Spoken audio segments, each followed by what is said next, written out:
Olá a todos, meu nome é Regina Seton, eu sou arquiteta, urbanista, engenheira civil e especialista em neuroarquitetura. Eu venho aqui compartilhar com vocês alguns conhecimentos sobre o tema, com base em perguntas que vocês mandaram para mim, tá? E eu espero ajudá-los de alguma forma. Vamos lá, a primeira pergunta é: o que é a neuroarquitetura? Bom, a grosso modo, a neuroarquitetura é a união entre conhecimentos da neurociência à arquitetura. A gente estuda um pouco, né? Nós não somos neurocientistas, pelo menos eu não sou, mas nós estudamos sobre o comportamento o comportamento humano, como funciona o sistema nervoso, o encéfalo, como a gente conhece enquanto cérebro, né? A gente estuda esse funcionamento para poder compreender melhor quais são os estímulos que nós podemos provocar a fim de ter uma interação positiva entre o sujeito detentor de desejos e o espaço construído que será habitado por ele, tá? Então, a partir do momento que o profissional de arquitetura ele busca conhecimentos da neurociência, ele terá condição de ele terá uma habilidade melhor para poder compreender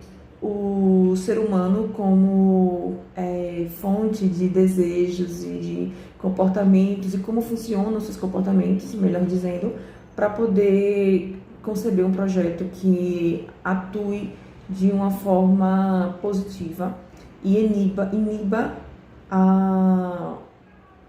os pontos negativos, tá bom? Qual o principal objetivo de um profissional que trabalha nessa área? Vejam bem, eu não posso falar de um modo generalizado, porque cada profissional tem o seu objetivo. Eu posso falar por mim. Eu busquei a neuroarquitetura porque eu sempre tive o desejo de trabalhar com arquitetura associada à psicologia e eu valorizo muito o ser humano como detentor de vontades e eu quis buscar uma forma, quis buscar um conhecimento, uma ferramenta que possibilitasse um entendimento para associar a técnica à prática em relação a isso. Então, eu busquei a neuroarquitetura justamente para compreender melhor o ser humano, me compreender melhor também, para que o produto disso tudo fosse um projeto bem concebido e bem recebido pelo cliente, tá? A outra pergunta é: como a neuroarquitetura pode influenciar no bem-estar? Bom, o primeiro ponto que eu acho que tem que ser considerado aqui é a relação entre profissional de arquitetura e cliente. No meu entendimento, não tem mais espaço, principalmente nos dias atuais, não tem mais espaço para uma arquitetura impessoal, ou seja, uma arquitetura concebida por arquitetos para arquitetos, sem considerar ou pouco considerando o cliente. Então, eu associo muito o bem-estar ao resultado final de um processo criativo que envolve e que valoriza e que prioriza a demanda do cliente, seus desejos, suas vontades. Então, eu acredito que a palavra de ordem é a empatia. No meu entendimento, o profissional de arquitetura que souber usar a sua empatia para conseguir dialogar de uma forma mais íntima, mais profunda com o seu cliente, ele vai conseguir absorver as demandas e elaborar um projeto que tenha um diálogo e uma interação junto ao usuário e vice-versa, porque o usuário ele também dialoga com o espaço, tá? A outra pergunta é: para realizar um projeto, quais os aspectos físicos que impactam a fisiologia? Eu fiquei um pouco em dúvida em relação a essa pergunta sobre o que vocês queriam saber sobre isso. No meu entendimento, os aspectos físicos eles já devem ser considerados pelo profissional de arquitetura por obrigação, principalmente quando a gente fala sobre acessibilidade, né? Legislações e normas técnicas estão aí para serem seguidas e enfim, eu sou partidária da universalização dos projetos de espaços a serem habitados. Levando para a neuroarquitetura, no meu entendimento, as limitações físicas, elas não impedem que aquela pessoa seja uma detentora de desejos, tá? Então, para mim, todos os seres humanos são iguais, eles possuem desejos, possuem demandas e cabe ao profissional de arquitetura saber ouvi-las e respeitá-las em seu projeto, tá ok? Outra pergunta, cite um exemplo de um projeto em que a neuroarquitetura está presente. Eu poderia citar vários, mas eu vou falar sobre um projeto com o qual eu tenho uma relação afetiva muito forte, que é o Museu Judaico de Berlim, projetado pelo Daniel Libeskind, o mesmo arquiteto que fez o Monumento das Torres Gêmeas lá nos Estados Unidos. E eu tenho uma relação muito particular com esse local, não apenas por eu ter estudado o projeto durante as minhas pesquisas sobre percepções sensoriais, mas porque eu tive a oportunidade de vivenciá-lo. Eu fui lá, eu pude conhecer e senti na pele, de fato, com os olhos da pele, segundo o Palasmar, o que o espaço ele comunica, né, por si só. Então, eu não li nada sobre o Daniel Libeskind ter dito que usou técnicas de neuroarquitetura no projeto, mas é notório, é muito nítida a percepção de que ele realmente quis provocar os sentidos e passar uma mensagem através da sua arquitetura. Eu super aconselho vocês pesquisarem sobre o projeto, sobre o local. Foi uma experiência incrível para mim, tá bom? A outra pergunta é: a neuroarquitetura hospitalar é essencial no processo de cura do paciente? Vejam, sim, sem sombra de dúvidas. Há estudos nacionais e internacionais sobre o tema, sobre saúde humana, sobre ambientes restauradores. Inclusive, eu indico um livro intitulado assim como Ambientes Restauradores, organizado pela Betiele Barbosa de Silveira e Maíra Longinotti Felipe, da Universidade Federal de Santa Catarina. Eu li para não errar. E nesse livro elas citam várias referências, como Kaplan, Roger Reid, sobre regeneração da atenção em momentos de estresse, a evolução psicoevolutiva dos seres humanos, como o ambiente ele pode regenerar, ele pode auxiliar na recuperação, principalmente em momentos estressantes, momentos que demandam um cuidado maior, principalmente também em ambientes hospitalares. Eu recomendo leitura, tá? Outra pergunta: quais os principais pontos para o melhor conforto de um paciente no hospital? Vejam, primeiramente eu quero causar a reflexão de que ambientes de e para cura não são apenas os hospitalares, tá? É natural, quando a gente fala sobre isso, já ir logo para o hospital, né? Associar a cura ao cuidado hospitalar. Mas, no meu entendimento, todo espaço habitado pelo ser humano, ele pode causar adoecimento, como também ele pode fomentar a regeneração. Então, não é apenas o hospital, é a escola, é o ambiente de trabalho, é a casa, principalmente agora, nessa fase de pandemia. Muitas pessoas têm como a casa o seu ambiente residencial, mas também o seu ambiente de trabalho.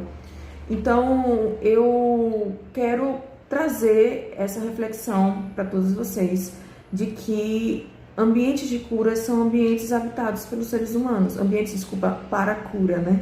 No meu entendimento. Não é apenas o ambiente hospitalar. E sobre o melhor conforto de um paciente, eu novamente vou reforçar aqui que tudo vai depender da demanda do cliente. Vocês precisam entender que não há receita de bolo quando a gente fala sobre neuroarquitetura, quando a gente fala sobre percepção. Cada ser humano possui a sua bagagem emocional, possui as suas vontades, as suas demandas. Então, o conforto, no meu entendimento, o bem-estar, eles somente serão alcançados se o responsável pelo projeto daquele espaço conseguir chegar aos reais anseios de quem vai utilizá-lo. E não é apenas, no caso do hospital, o paciente, é a equipe médica, são os funcionários, o pessoal encarregado pelo atendimento ao público, o pessoal da limpeza, o pessoal do apoio. Então, tem toda uma cadeia de anseios e vontades. Então, o projeto ele tem que ser participativo, no meu entendimento. Essa é uma das palavras de ordem também. E assim como a empatia, o projeto tem que ser participativo. O arquiteto, ele não é detentor da verdade. Ele, no meu entendimento, ele é um tradutor de desejos, tá? E o bem-estar e o conforto somente serão alcançados se o profissional conseguir alcançar as especificidades de quem vai utilizar o espaço, beleza? A outra pergunta é neuroarquitetura hospitalar e design biofílico. A biofilia, em essência, busca expandir o contato do ser humano com a natureza. Isso vocês afirmaram na pergunta. Você acha que é indispensável esse contato com a natureza em um projeto hospitalar para ajudar no processo de cura do paciente? Vejam bem, novamente eu trago aqui que as demandas de quem vai utilizar o espaço é que vão dizer quais serão as ferramentas que nós devemos utilizar para alcançar o bem-estar e, consequentemente, um fomento à cura. A biofilia, ela possui diversas técnicas. Novamente, não tem um padrão, não tem algo que eu diga assim, é A, B ou C. Depende do espaço. Quem vai utilizar aquele espaço? É um hospital pediátrico? É um hospital geral? Sabe? É uma clínica? É um hospital? Vocês precisam saber quem vai utilizar aquele espaço, quem é o público. E aí, dentro das técnicas da neuroarquitetura, que também temos a biofilia, a gente vai poder selecionar, fazer a triagem daquilo que pode ser que dialogue melhor com quem vai habitar o lugar, tá? Então, é importante dizer também que biofilia não é apenas povoar o espaço com plantas, tá? A gente precisa ter um entendimento melhor e maior sobre a importância da conexão entre o ser humano e a natureza para que seja algo que não saia pela culatra, entendeu? Vocês precisam estudar bem quais são as técnicas de neuroarquitetura para que não tenha um efeito negativo em detrimento ao que se pensa como algo positivo, tá? A outra pergunta é: a utilização estratégica das cores é uma poderosa ferramenta em projetos de arquitetura e ambientes hospitalares? Outra afirmação que vocês fazem na pergunta. Qual a melhor indicação em centros de saúde? Olha, vejam bem, eu vou bater na mesma tecla que eu estou utilizando desde o começo da nossa conversa. Quem será o nosso cliente? Vocês acham que as cores que estimulam o público infantil são as mesmas cores que estimulam o público adulto? Vocês acham que pessoas com daltonismo vão conseguir perceber o espaço com determinadas cores que foram colocadas ali pensando em pessoas que não possuem daltonismo?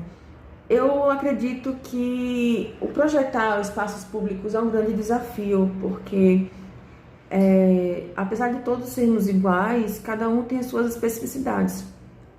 Então, por isso que eu bato muito na certeza de que o projeto tem que ser participativo e o profissional de arquitetura tem que estar aberto a ouvir as demandas do cliente e compreender melhor quais são as suas particularidades. E aí sim, o espaço ele será melhor concebido. Então, não é a minha opinião que tem que valer aqui, é a opinião de quem vai habitar o espaço, tá? A outra pergunta é: estamos usando o Instagram como recurso, um meio que achamos de atingir o máximo de pessoas. Ótimo. Gostaríamos de algumas dicas e obrigado pelo vídeo. Olha, a única dica que eu dou a vocês é estudem. façam pesquisas, busquem por artigos científicos, não fiquem presos ao que vocês encontram em redes sociais e narrativas. Existem perfis nas redes sociais que são bem educativos, didáticos sobre o tema, mas eu ainda acho que é de crucial importância a busca por conhecimento técnico-científico, tá? E a neuroarquitetura, ela tem sido muito bem estudada nos últimos tempos, principalmente no exterior, tá bom? Então, a minha recomendação é estudem, tá? Espero ter ajudado de alguma forma e estou aberta aí a questionamentos, pode mandar para mim por e-mail, por direct messenger, tá bom? E sucesso aí nessa proposta de vocês, tá? Um abraço.